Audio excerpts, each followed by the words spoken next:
Today we're going to talk about excerpts from John Stuart Mill's book called On Liberty. On Liberty is about 100 pages long, and it's one of the great books in the tradition of political philosophy, so I commend the whole thing to you. John Stuart Mill, here he was one of the most influential and famous British philosophers of the 19th century. He's wrote many books, but here's three of his famous ones. Ours, On Liberty, Utilitarianism, and a book called The Subjection of Women, sort of a proto-feminist book. Each of these are about 100 pages long each, and they're very, very readable. So, and they're easily obtained at, say, a used bookstore. Now, here's how Mill starts off his book on liberty. He starts off in the first part, the first page of your reading, by articulating a principle which has become known as the harm principle. And this harm principle is very broad. It applies really all across different issues in society.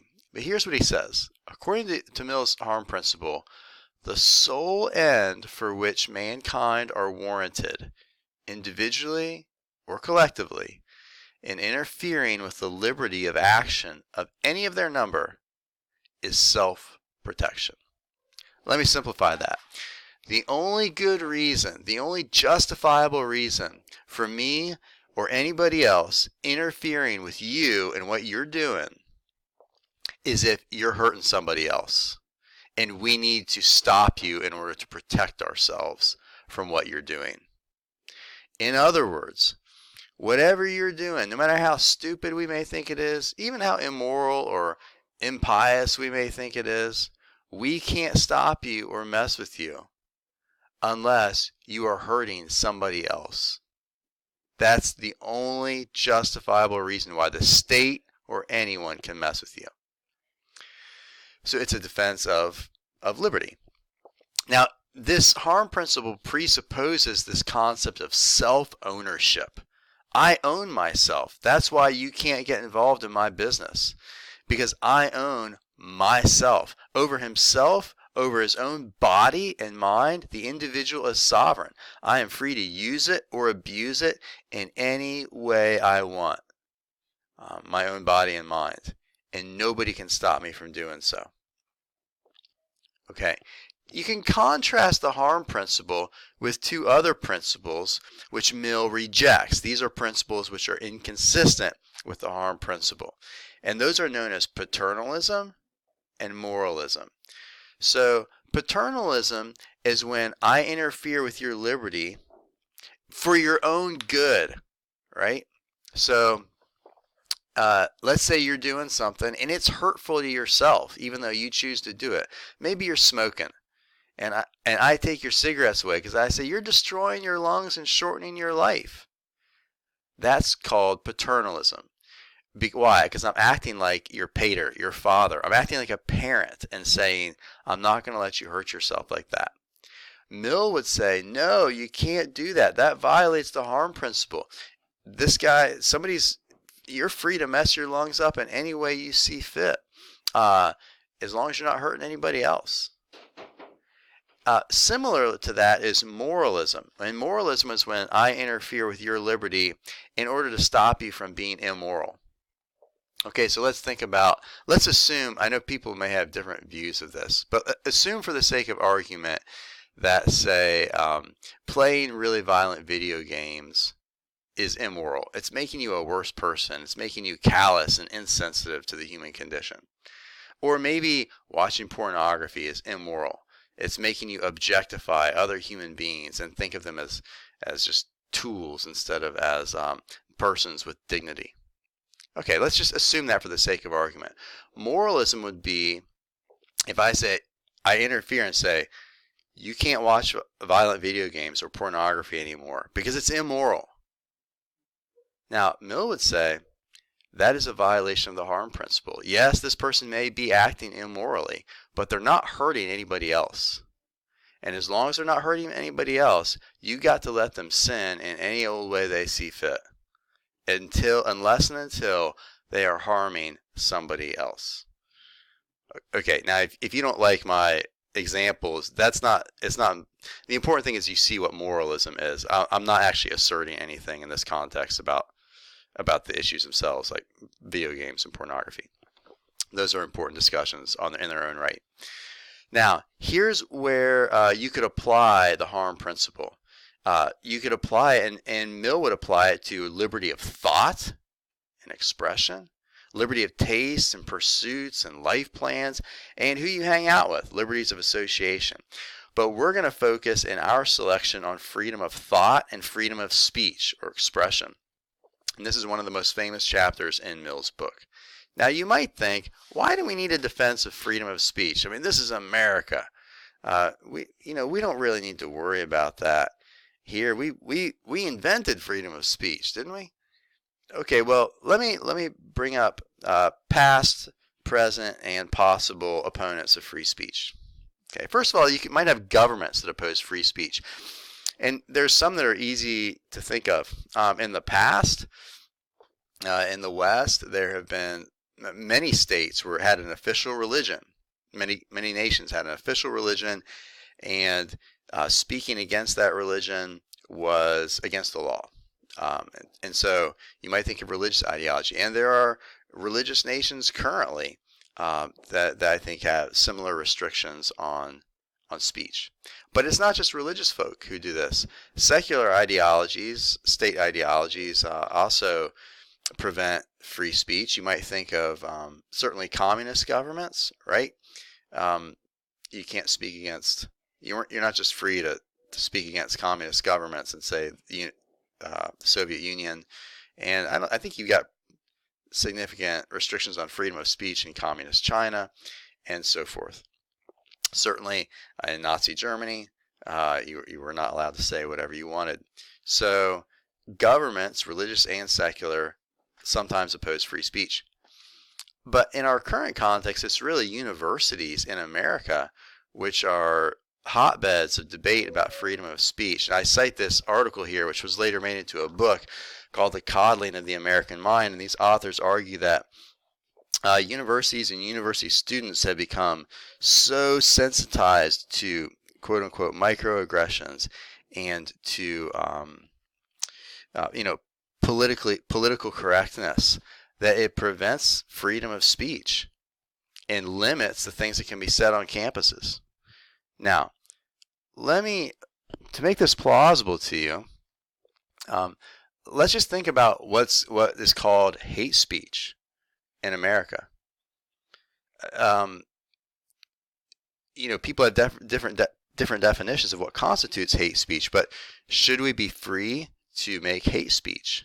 All right, let me just give you some examples. Some of these, I think most of these are real or very close to real things that are debated on college campuses. So what if you've got a social scientist who argues that there's a hierarchy of races, and some races are more intelligent, have higher IQs than others? Should that guy be free to teach his views in a university? Or what about an evolutionary biologist who says, yeah, just given a natural selection in our evolutionary history, it's quite natural for men to sexually assault women? What about that? Is that hate speech? Should that be permitted? What about the campus preacher who's is out there on the quad saying homosexuality is a sin and you'll go to hell for that? Is that hate speech? Should that be permitted? What about somebody who refuses to use your preferred pronouns? So this is actually an actual case. So let's say a student transitions from one gender to another, and a professor refuses to use their new preferred pronouns. Is that hate speech? Is that abusive? Should that be permitted? Or what if you just got somebody who says, you know what, Republicans are a threat to the state and we need to put them all in detention camps so we can keep an eye on them? Or Democrats are all a threat to the state. We should, we need to lock those folks up. Hillary for a prison term and all that stuff. Or Hillary for prison stint. I was thinking of the bumper sticker you used to see. Or Catholics are a threat to the state. Or Muslims are a threat to the state. Or anti-vaxxers are a threat to the state. You pick your group. What if you got people saying very derogatory things about your group? and that seem to present a threat to you in some way. They're even suggesting that you are a threat and that you need to be dealt with in some way. Well, should that kind of speech be protected? These are live issues. Mill is protecting, Mill is defending freedom of speech across the board. I don't know of any limits that he would place on our freedom of speech. And he gives 4 different grounds for freedom of expression. We're going to look in depth at the 2 that are asterisked, but I'm going to mention the others. So first he says, look, you can't silence anybody's speech because silencing someone's opinions assumes that you are infallible, and nobody's infallible. Second, even erroneous opinions may contain a portion of truth that you don't want to miss out on. Third, if contrary opinions are silenced, then your own beliefs become unjustified. Well, I'll explain that one more in a bit. And then fourth, when contrary opinions are silenced, our own beliefs lose their practical efficacy. They lose strength of conviction and effectiveness because they're not strengthened by the combat with other views. So let me start here with this first one. Silencing opinions assumes infallibility. So here's the argument. Mill says, an opinion may be silenced only if we are infallibly certain that the opinion is false. But no one is infallibly certain of anything. Therefore, no opinion may be silenced. Now, Mill thinks if you're going to fight with my argument, you'll probably fight with premise 1. And he comes up with a pretty good objection to his own argument, which he wants to then respond to. Here's how the objection goes. He says, look, the objection says, you don't have to have an infallible belief in order to silence another one. You just have to have a justified belief. You have to have good reasons for it. So he says, the premise 1, we can act on our justified, though fallible beliefs. That's permissible. Premise 2, we have justified, fallible beliefs that some opinions are false and dangerous. For example, what if I say, all white people are zombies and are coming to kill you? Well, that's a false and probably dangerous belief that could cause race warfare, right? So it seems like 2 is plausible. And what follows from that is that, therefore, we may act upon our justified, fallible beliefs that some opinions are false and dangerous. Well, if we can do that, if we can act on that justified belief we have, white people aren't zombies, then that means that we can silence that opinion. We can act on that belief by silencing the crazy opinion. Therefore, we may silence opinions that we justifiably believe are false and dangerous. In other words, I'm not claiming to be infallible when I silence crazy people. I'm just claiming to have pretty good reasons, justified reasons for thinking that this view is false. Now, how does Mill want to respond? Mill wants to say, actually, if you silence the opposition, then you don't have a justified belief that they're false.